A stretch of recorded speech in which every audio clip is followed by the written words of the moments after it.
Sallallahu ala Muhammad, sallallahu alaihi wasallam. Sallallahu ala Muhammad, sallallahu alaihi wasallam. Sallallahu ala Muhammad, sallallahu alaihi wasallam. Sallallahu ala Muhammad, sallallahu alaihi wasallam. Sallallahu wasallam wa baraka alaih. Baik. Tuan-tuan sidang hadirin muslimin mukminin rahimakumullah sekalian.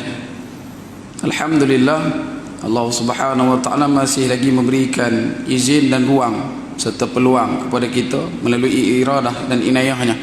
Kita dikumpulkan pada malam yang berbahagia ini untuk sama-sama kita merenung sejenak perjalanan kehidupan kita dalam beberapa waktu belakangan. Antaranya yang paling awal adalah selepas daripada bermulanya PKP yang pertama 18 Mac 2020 sehinggalah pelaksanaan PKPP yang bermula pada sekitar 10 Jun 2020 sampailah ke malam ini.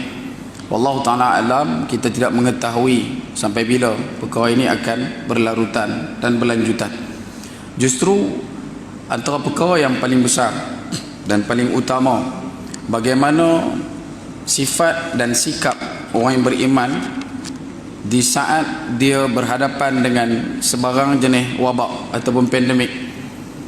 Antara benda yang kita akan kongsikan dengan tuan-tuan pada malam ini adalah satu hadis yang dibawakan jalur riwayatnya daripada Sayyidah Aisyah radhiyallahu anha, Ummul Mukminin. Kata Sayyidah Aisyah, dan hadis ini dipetik daripada kitab Fathur Rabbani fi Tartib Al-Musnad Imam Ahmad ibn Hanbal Asy-Syaibani, di dalam pencerahan Kitabul Waba, dalam kitab tentang penyakit. Kata Sayyidah Aisyah radhiyallahu anha, qala Rasulullah sallallahu alaihi wa alihi wa baraka wasallam, wa laysa min 'abdin yaqta'u ta'un fihi wa yamkusu fi baladihi sabiran muhtasiban wa ya'lamu anna lahu lam yusibhu illa ma kataballahu lahu illa kana lahu misla ajru syahid, atau kama qala. Kata Sayyidah Aisyah radhiyallahu anha, telah berkata baginda Nabi sallallahu alaihi wa alihi wasallam, laisa min 'abdin, dan tidak ada bahkan seorang pun di kalangan hamba Allah Subhanahu wa taala di saat dia berdepan dengan pandemik, berdepan dengan wabak penyakit yang merebak dan membarak, dan bila sebut berkenaan dengan disebutkan dalam matan Nabi sallallahu alaihi wasallam adalah diimbalkan dan dicontohkan dengan penyakit ta'un, wa yaqta'una ta'un. Dia duduk dalam keadaan menghadapi penyakit ta'un. Dan kemudian apa yang dilakukan, wa yamkusu fi baladihi, dia kekal diam, dia kekal menetap di tempat kediamannya, di negerinya, tanpa dia keluar daripada negerinya. Dan begitu juga sebaliknya, daripada luar tidak masuk ke dalam, yang daripada dalam tidak keluar.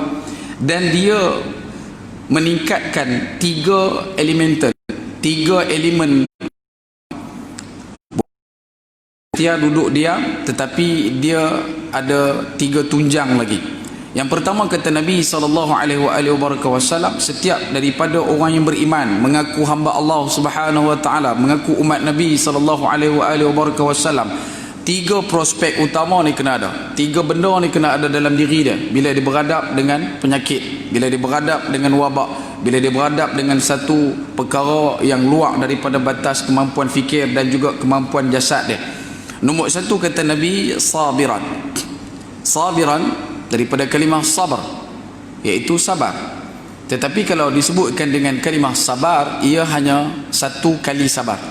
Tetapi bila ditambah alif di belakang, alif ziyadah, bertukar daripada sabra menjadi sabiran, maka maksudnya sudah menjadi lebih besar. Dia menjadi maksud yang superlatif. Yang mana mungkin kalau salah tolong perbetulkan. Maksud dia tu jadi lagi banyak. Sebagai contoh, bila sebut berkenaan dengan kalimah-kalimah yang lain yang Allah Ta'ala tampilkan dalam Al-Quran, contoh kalimah redha, radhiyallahu anhum wa radu'an, orang yang berada dalam keadaan diredai oleh Allah. Satu kali redha dinamakan sebagai redha.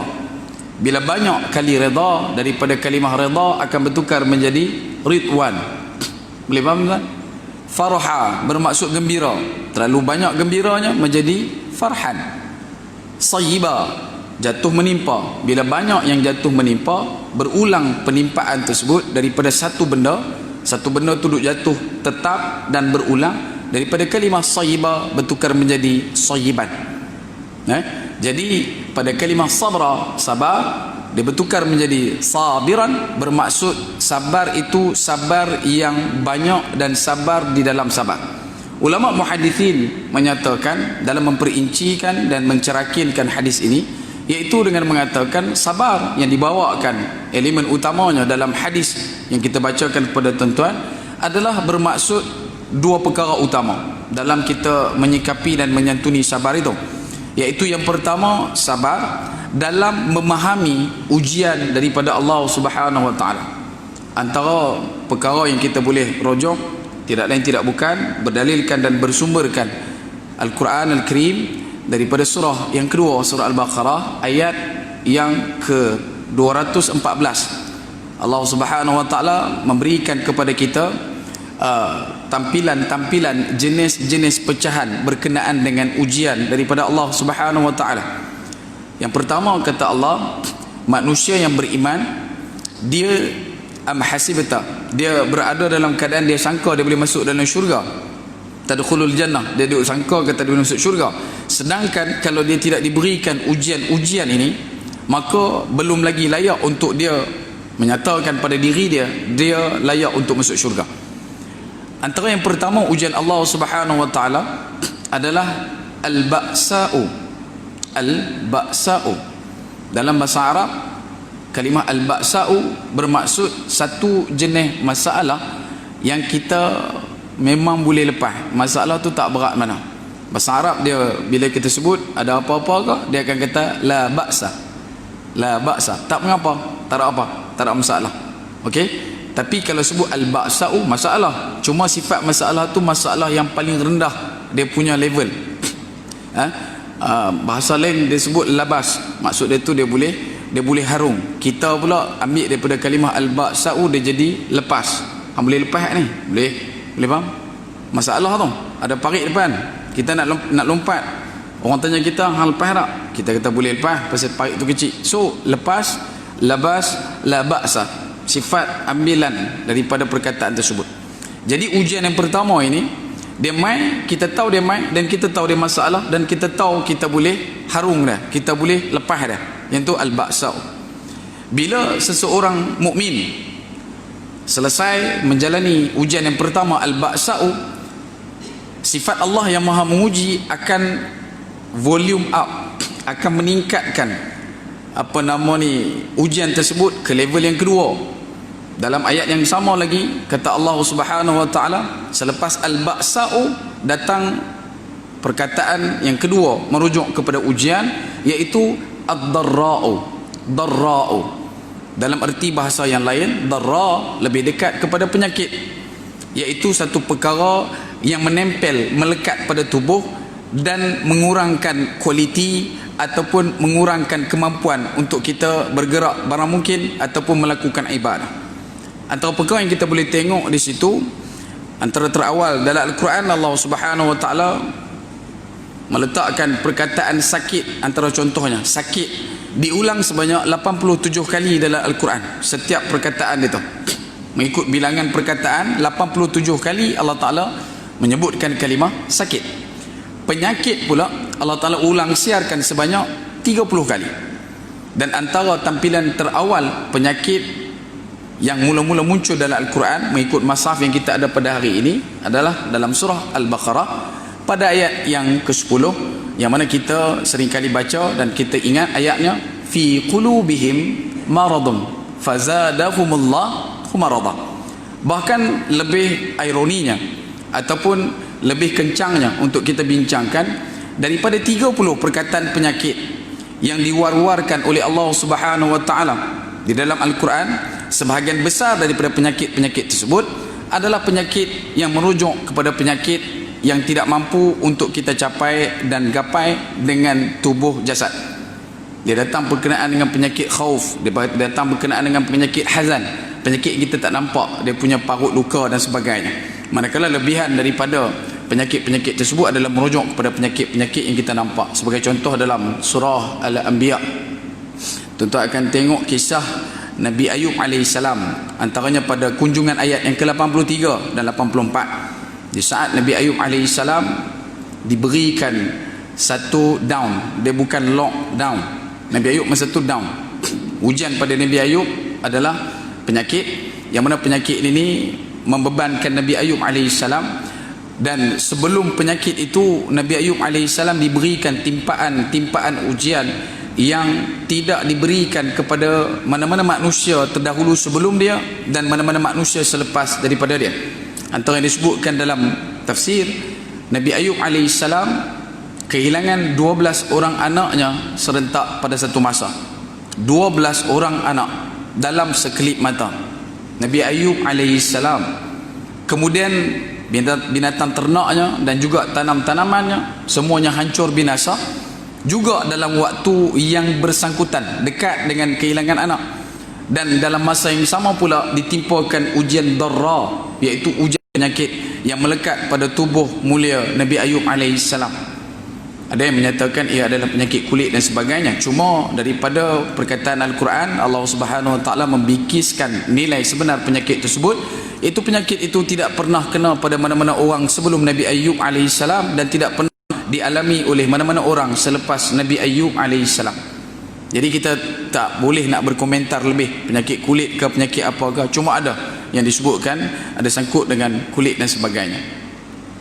Kemudian dalam satu riwayat disebutkan ketika mana isteri Nabi Ayub AS bertanya kepada Nabi Ayub AS, wahai Ayub AS, sesungguhnya engkau adalah Nabi Allah, engkau adalah satu manusia yang saleh, engkau adalah manusia yang baik, kenapa tidak engkau panjatkan doa kepada Allah Subhanahu wa taala dan minta untuk diangkat sahaja penyakit ini yang menghigapi di tubuh badan kamu. Maka kata Nabi Ayub AS dalam riwayat tersebut, wahai isteriku, berapa lamakah aku hidup dengan kamu? Pada masa tu mereka hidup 27 tahun, duduk sekali 27 tahun. Berapa lama aku sihat? 20 tahun. Berapa lama aku sakit? 7 tahun. Wahai isteriku, sesungguhnya aku malu nak minta dekat Allah Subhanahu wa taala untuk diangkat penyakit ini kerana sihatnya aku 20 tahun, tetapi aku baru terkena penyakit 7 tahun. Dan sampai bila Nabi Ayub AS berada dalam situasi dan posisi faham sedemikian sehingga penyakit itu membebankan kualiti ibadah Nabi Ayub AS, maka muncul pada ayat yang ke-83 surah Al-Anbiya, bila mana Nabi Allah Ayub AS fanada, menggunakan kalimah nada, maksudnya merayu, minta kepada Allah, menggunakan nama Allah Ar-Rahman dan juga Ar-Rahim.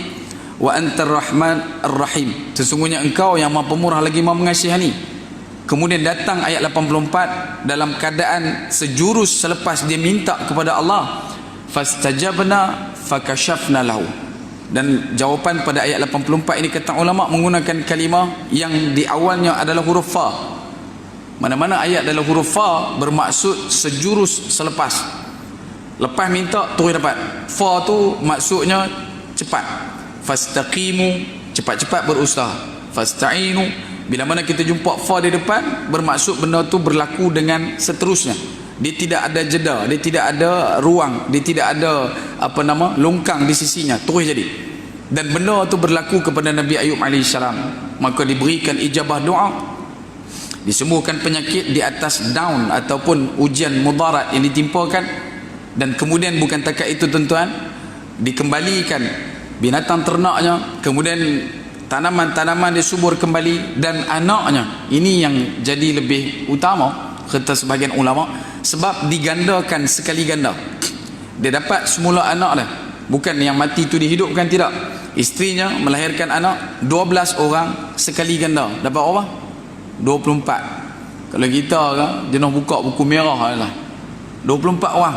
Ini sebagian ulama mufassir bersetuju ini adalah apa yang berlaku kepada Nabi Allah Ayyub alaihissalam. Hanya dengan duduk dalam keadaan minta kepada Allah dan tidak keluar daripada lingkungan faham bahawasanya Allah adalah yang Maha Pemurah lagi Maha Penyayang. Yang ini kaedahnya. Sebab itu bila sebut kata timpaan ujian yang kedua, kita kena sabar dan kita kena tahu benda ni datang daripada Allah Subhanahu Wa Taala dan terus hadap benda tu.